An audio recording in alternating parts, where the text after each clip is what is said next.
Hello friends, तो हम लोग जिस भी कॉम्पिटिटिव एग्ज़ाम में आपका कंप्यूटर आता है उसके लिए एक सीरीज़ कर रहे हैं, जो हम 700 की क्वेश्चन सीरीज़ कर रहे हैं। उसमें हम लोग हिंदी में क्वेश्चन कर रहे हैं। वैसे 1000 क्वेश्चन की सीरीज़ में ऑलरेडी कर चुकी हूँ, तो जिसको वो नहीं देखिए तो वो भी देखिए, और आपकी एक बहुत अच्छी रिविजन जो है उससे 100% हो जाएगी। अगर आप कंप्यूटर कहीं पर भी 5-10 नंबर पाते हैं तो वहाँ से आप कर सकते हैं। ठीक है, तो ज़्यादा बातें नहीं करते हैं। हम लोग ऑलरेडी 150 क्वेश्चन कर चुके हैं, आगे के 50 क्वेश्चन अभी कर लेते हैं। MS वर्ड में मैग्नीफाई बटन जो होता है वो कहाँ पर होता है? MS वर्ड में जो मैग्नीफाई बटन होता है वो होता है आपका प्रिंट प्रीव्यू टूल बार में, जहाँ पर आप जूम इन जूम आउट कर सकते हैं या किसी एक पर्टिकुलर सेक्शन को जूम करके देख सकते हैं, मैग्नीफाई करके देख सकते हैं। CD की फुल फॉर्म जो होती है वो होती है कॉम्पैक्ट डिस्क से जाएगा। KBPS का पूरा नाम होता है किलोबाइट पर सेकेंड, तो ये नहीं होगा, ये नहीं होगा, किलोबाइट पर सेकेंड बी ऑप्शन हो जाएगा आंसर। SQL का फुल फॉर्म होता है स्ट्रक्चर्ड क्वेरी लैंग्वेज, तो फर्स्ट ऑप्शन ही हमारा सही है। RDBMS का पूरा नाम होता है रिलेशनल डाटाबेस मैनेजमेंट सिस्टम, तो यहाँ पर भी ये ऑप्शन ही हमारा सही है। ISP की फुल फॉर्म होती है इंटरनेट सर्विस प्रोवाइडर, तो यहाँ पर भी हमारा जो है ये ऑप्शन सही है। कंप्यूटर में डाटा किसको कहा जाता है? कंप्यूटर में डाटा कहा जाता है जो भी हम सूचना देते हैं, चाहे वो चिन्ह हो या संख्यात्मक हो, नंबर्स हो या कोई लेटर्स हो, तो वो हमारा डाटा कहलाता है। कंप्यूटर में सूचना किसको कहते हैं? जो भी वो प्रोसेस करके रिजल्ट देता है उसको कहा जाता है। तो ये हमारा कुछ भी हो सकता है, मतलब डाटा भी हो सकता है संख्या पर, लेकिन खाली डाटा, खाली संख्या, खाली चिन्ह नहीं होता। डाटा को तो प्रोसेस किया जाता है, एकत्रित करके भी नहीं, उसको प्रोसेस करना। तो आंसर हो जाएगा, सॉरी, एकत्रित डाटा को, हाँ, इसको इकट्ठा करके एनालाइज करके इन्होंने इसको आंसर माना है, लेकिन वैसे ये होना चाहिए कि प्रोसेस करने के बाद डाटा को। निम्नलिखित में से CPU का कौन सा भाग है? CPU का भाग कौन सा है आपका? CPU का भाग है ALU, CU और MU, 3 भाग होते हैं आपके CPU के। EDP की फुल फॉर्म क्या है? EDP की फुल फॉर्म होती है इलेक्ट्रॉनिक डाटा प्रोसेसिंग, तो ये हो जाएगी आपकी डी ऑप्शन में।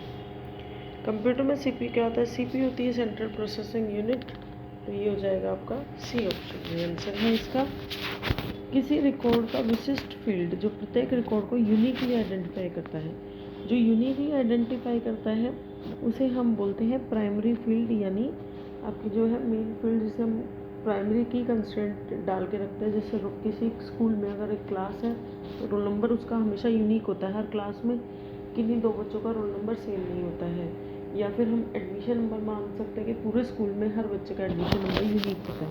तो अगर हमें किसी पर्टिकुलर का रिकॉर्ड चाहिए तो हम उसका एडमिशन नंबर डाल के या उसकी क्लास और रोल नंबर डाल के उसको आइडेंटिफाई कर सकते हैं। इनपुट डिवाइस इनमें से कौन सी है? कीबोर्ड ही हो जाएगी आपकी इनपुट डिवाइस, सबको पता है, ऑप्शन हो जाएगा सही आंसर। ओके, सॉरी, माउस भी हमारा यहाँ पे दोनों दे रखे हैं, कीबोर्ड और माउस दोनों दे रखे हैं, माउस भी हमारा इनपुट डिवाइस है, तो ए और सी दोनों आंसर आ जाएगा। CPU में क्या होता है? CPU में एक चीज़ क्या होती है? एक कार्ड रीडर और एक प्रिंटिंग डिवाइस। नहीं, प्रिंटिंग डिवाइस CPU में नहीं होती है। एक एनालिटिकल इंजन और कंट्रोल यूनिट, ओके, एक कंट्रोल यूनिट और एक arithmetical logic unit and memory unit, तो ऑप्शन सी हमारा आंसर हो जाएगा, क्योंकि CPU में क्या होता है? CU, MU एंड ALU, ठीक है, कंट्रोल यूनिट, मेमोरी यूनिट और अर्थमेटिकल लॉजिकल यूनिट, सो सी ऑप्शन हो जाएगा। डैश न हो तो कंप्यूटर बूट नहीं कर सकता, तो हमारा जो है ऑपरेटिंग सिस्टम अगर नहीं हमारे सिस्टम में, तो हमारा सिस्टम जो है वो कभी भी बूटिंग नहीं कर सकता। नेक्स्ट है, जब आप किसी पेज से कोई टेक्स्ट किसी अन्य पेज पर ले जाना चाहते हैं तो उसकी श्रेष्ठ पद्धति क्या है? तो जब आप के पेज से कोई टेक्स्ट है तो हम उसको कट एंड पेस्ट करके ले जा सकते हैं, तो बी ऑप्शन हो जाएगा आंसर। वर्कशीट कमांड का प्रयोग किस लिए होता है? वर्कशीट कमांड का किस लिए होता है? सारी वर्कशीट को व्यवस्थित करने होती है। हाँ, ये सही है, एक बार आगे पढ़ लेते हैं। रेंज को प्रदर्शित, नहीं, रेंज नहीं होती वर्कशीट से। वर्कशीट को बदलने हेतु नहीं, उपयुक्त सभी नहीं, तो ये हो जाएगा। सारी वर्कशीट को एक ऑर्गेनाइज ऑर्डर में डालने के लिए हम लोग वर्कशीट कमांड का यूज़ करते हैं। CU का पूरा नाम होता है कंट्रोल यूनिट, यानी ऑप्शन नंबर जो है वो हमारा सी हो जाएगा आंसर। नेक्स्ट है ALU का अभी बताया था, अर्थमेटिकल लॉजिकल यूनिट या फिर अर्थमेटिक लॉजिक यूनिट। MPEG का फुल फॉर्म क्या होता है, मूविंग पिक्चर एक्सपर्ट ग्रुप, तो ये हमें दिख रहा है बी ऑप्शन में, moving picture expert group. CD RAM का वो पूरा नाम क्या होता है, CD रैम का जो होता है सिंक्रोनस, जो ये है एक्सेस करता है dynamic random access memory, CD RAM. C मतलब सिंक्रोनस, D रैम मतलब dynamic random access memory.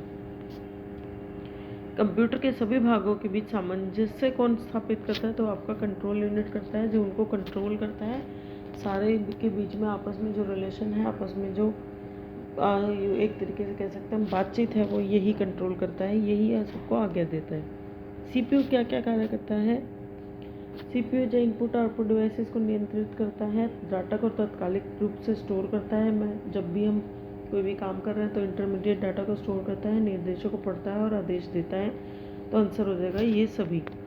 Input का आउटपुट में रूपांतरण किया जाता है प्रोसेसिंग के द्वारा। प्रोसेसिंग कौन करता है, हमारा CPU।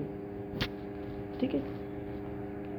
कंप्यूटर के भाग को जोड़, घटाव, गुणा, भाग और तुलनात्मक, CPU में जो हमारा जोड़, ये सारे अर्थमेटिकल लॉजिकल ऑपरेशन होते हैं, ये कौन करता है, हमारा अर्थमेटिक लॉजिकल यूनिट। आउटपुट क्या है, आउटपुट वह है जो प्रोसेसर जो हमारा जो प्रोसेसर है वो यूज़र को दे, तो वह कहाँ लिखा है, ये हमारा है वह जो प्रोसेसर यूज़र से ले, नहीं ये गलत है, आंसर इसमें गलत दिया हुआ है। वह जो प्रोसेसर यूज़र को दे, ये होता है हमारा आउटपुट, डी ऑप्शन हो जाएगा आंसर, ये ऑप्शन गलत है। निम्नलिखित में से कौन सा टेक्स्ट ड्राइंग फोटो की इमेज को डिजिटल रूप से ट्रांसलेट करेगा, कौन सा टेक्स्ट है जो वो टेक्स्ट ड्राइंग और फोटो के इमेज को डिजिटल रूप में ट्रांसलेट कर सकता है, तो वो हमारा होता है स्कैनर। जो भी कुछ हमने हमारी बुक वगैरह पे लिखा हो, मैं एज इट इज़ उसको कंप्यूटर में डाल सकते हैं स्कैन करके। कौन सा पार्ट कंप्यूटर का दिमाग है, तो CPU हमारा कंप्यूटर का दिमाग है। कोई चीज़ जो आसानी से अनुदेश समझती है उसे कहते हैं, जो आसानी से जो भी हमने आदेश दिया उसको समझ रहा है, उसे क्या कहते हैं, यूज़र फ्रेंडली, मतलब वो यूज़र्स के साथ यूज़र की लैंग्वेज में बात कर सकती है, उनकी बातों को ईजिली समझ सकती है। कंप्यूटर पर इंफॉर्मेशन के डैश के रूप में स्टोर किया जाता है, तो कैसे देते हैं हम लोग, डिजिटल डाटा, क्योंकि कंप्यूटर जो है वो एक डिजिटल डिवाइस है, वो सारा काम जो है वो आपका 0 और 1 पे करती है, तो ऑब्वियसली ये जो भी डाटा है उसको 0 और 1 में ही कन्वर्ट कर देती है, यानी डिजिटल डाटा में कन्वर्ट करके अपने पास सेव करती है। डॉक्यूमेंट क्रिएट करने के लिए आप फाइल मेन्यू पर क्या करेंगे, तो आप न्यू कमांड का यूज़ करेंगे, तो ए ऑप्शन हो जाएगा आंसर। फाइल में जाके आप न्यू कमांड का यूज़ करेंगे। डिश का संबंध है, डिश का संबंध होता है आपका सैटेलाइट कनेक्शन से रिलेटेड होता है। जैरिया क्या है, जैरिया क्या है, एक अरब ज्योतिष द्वारा बनाई गई एक मशीन है जो आपका प्रेडिक्शन करती है। बिना प्रोग्रामिंग का मैकेनिकल कंप्यूटर निम्न में से जो है वो है हमारा Z1 है आपका एक सिस्टम जिसमें दो अवस्थाएं रहती हैं, ऑन या ऑफ, उसे कहते हैं द्विवर्गीय। जो होता है हमारे दो बिट्स का यूज़ होता है, लेकिन वो हमारा द्विवर्गीय सिस्टम नहीं बोला जाता, दो पार्ट्स में हम डिवाइड नहीं कर सकते, दो अंग भी नहीं कह सकते इसको हम कंप्यूटर सिस्टम ही कहेंगे। यहाँ पर उचित जो ऑप्शन है वो यही है, द्वि ऑन और ऑफ को द्वि जो उसकी है अवस्थाएं हैं, तो यहाँ पर द्वि अवस्थाएं कुछ नहीं लिखा हो, इसलिए कंप्यूटर सिस्टम को टिक करेंगे। डिजिटल कंप्यूटर को किस देश ने विकसित किया था, तो सबसे पहले इसको संयुक्त राष्ट्र अमेरिका ने ही बनाया था, वहाँ के ही जो आपके साइंटिस्ट हैं उन्होंने बनाया था। सुपर कंप्यूटर के साथ किस प्रकार के प्रोसेसिंग स्पीड मेजरमेंट जुड़ा होता है, मतलब जनरली तो हम KBPS MBPS में ही होते हैं जो हमारे होम कंप्यूटर होते हैं, लेकिन जो सुपर कंप्यूटर होते हैं उनकी जो स्पीड है वो फ्लॉप्स में मेज़र की जाती है। डिजिटल कंप्यूटर की कार्य पद्धति का सिद्धांत क्या है आपका, इसका सिद्धांत है आपका गणना एंड तर्क, मतलब काउंटिंग करना और रिजल्ट देना। कमर्शियल कंप्यूटर निम्न में से कौन सा है, इनमें से जो सबसे पहले कमर्शियल कंप्यूटर आया था वो आया था Mark 1। ENIAC और UNIVAC ये आपके कमर्शियल, मतलब लोगों को नॉर्मल लोगों को यूज़ करने के लिए अवेलेबल नहीं थे हमारे। किस सुविधा होने से अब कंप्यूटर के द्वारा न केवल टेक्स्ट बल्कि ध्वनि एवं चित्रों की प्रोसेसिंग भी संभव हो गई है। कंप्यूटर में ऐसा कौन सा है जिसमें हम टेक्स्ट ही नहीं बल्कि साउंड और इमेजेस को भी प्रोसेस कर सकते हैं? तो वो है आपका इंटरनेट। इंटरनेट की वजह से हम क्या है अब इजीली उसको कर सकते हैं। हम अलग अलग तरह की ऐप डाउनलोड करके इसको ऑनलाइन प्रोसेस कर सकते हैं। यूपीएस के फुल फॉर्म होती है यूनिवर्सल सीरियल बस, या फिर सॉरी वो यूएसबी की होती है, अब होती है यूपीएस पूछा इन्होंने, तो अनइंटरप्टेड पावर सप्लाई, यानी ए ऑप्शन हो जाएगा आंसर। बायोस का फुल फॉर्म होता है बेसिक इनपुट आउटपुट सिस्टम, तो ए ऑप्शन हो जाएगा आंसर। ब्लू रे क्या है? ब्लू रे एक डिस्क का नाम है जो आपका क्या करती है, स्टोरेज करती है। जैसे सीडी के बाद आया था डीवीडी जो ज़्यादा स्टोर कर सकता था, डीवीडी के बाद आया था आपका ब्लू रे डिस्क, ठीक है। तो ये आपकी सबसे ज़्यादा हाईली स्टोरेज कैपेसिटी रखती है इन तीनों में, तो ए हो जाएगा स्टोरेज डिवाइस है। डीआईपी का मतलब क्या है? डीआईपी का मतलब है डॉट पर इंच, मतलब ये चीज़ आपकी यूज़ होती है आपके प्रिंटर के लिए कि एक इंच में कितने डॉट्स का वो यूज़ करते हैं, या फिर मॉनिटर के लिए जिससे उसकी पिक्चर क्वालिटी ज़्यादा अच्छी होती है। पीपीएम संबंधित किसकी है? पेज पर मिनट, तो ये आपकी जो है लेज़र प्रिंटर और इंकजेट प्रिंटर दोनों से ही है, तो उत्तर बी और सी आ जाएंगे, दोनों से ही है। लेज़र प्रिंटर में भी हम उसकी स्पीड को नापते हैं कि एक मिनट में वो कितने पेज प्रिंट कर सकता है, और इंकजेट में भी। असेंबली भाषा से मशीन भाषा के लिए जो ट्रांसलेटर की ज़रूरत होती है उसे बोलते हैं असेंबलर, तो ये ऑप्शन आ जाएगा आंसर। कंप्यूटर प्रिंटर किस प्रकार का डिवाइस है? तो ये एक आउटपुट डिवाइस है। किस विशिष्ट कार्य को करने के लिए कौन सी कुंजी दूसरी कुंजी के साथ कॉम्बिनेशन में प्रयुक्त की जाती है? कुंजी क्या होती है? आपकी इनक्रिप्टेड की होती है। जैसे अगर आप दो दोस्त बात कर रहे हैं आपस में और आप चाहते हैं कि तीसरा अगर उसे सुन भी ले तो उसे समझ में ना आए, तो आप कुछ कोड लैंग्वेज का यूज़ करते हैं वही, और वो कोड लैंग्वेज सिर्फ आपको और आपके दोस्त को पता होती है, तो वो आपकी कुंजी हो जाएगी। मतलब ये आपकी जनरली कहाँ यूज़ होती है? कंट्रोल करने के लिए यूज़ होती है यहाँ पर।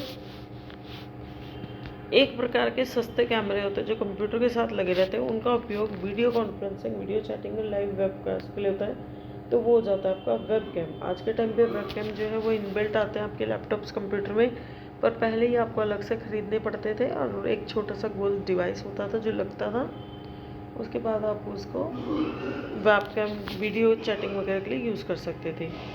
कौन सी सेवा जो इंटरनेट प्रयोक्ता के एक समूह को किसी सामान्य विषय पर अपने विचारों का आदान प्रदान करने की सुविधा देती है? तो वो है आपका टेलनेट नहीं है, निकनेट कुछ नहीं होता, मिलनेट कुछ नहीं होता, तो यूज़नेट होता है वो आपका। यूज़नेट जो सॉफ्टवेयर है वो आपको जिस तरीके से आप ब्लॉगिंग करते हो कह सकते हो, तो वहाँ पर आपको अवेलेबिलिटी कराता है। तो आई होप आपको समझ में आएंगे ये 50 क्वेश्चन। कुछ क्वेश्चन तो काफ़ी इजी थे, कुछ क्वेश्चन थोड़े से समझने वाले थे, तो इसी तरह हम लोग डेली 50 क्वेश्चन की ये सीरीज़ चालू रखेंगे। 1000 क्वेश्चन ऑलरेडी कर चुके हैं, अब 200 क्वेश्चन हो गए, तो 1200 क्वेश्चन आप लोग कर चुके हैं। तो ग्रुप डी के लिए अगर आप इस मेरी वीडियो को रेगुलर बेसिस पर रिवाइज कर रहे हैं, तो आपके जो है 5 नंबर तो कहीं नहीं जाने वाले, 5 से 10 कितने भी नंबर का आ सकता है कंप्यूटर। तो ज़रूर करिए इस सीरीज़ को। Please do like, subscribe and share my channel, and please like my video. Thanks for watching.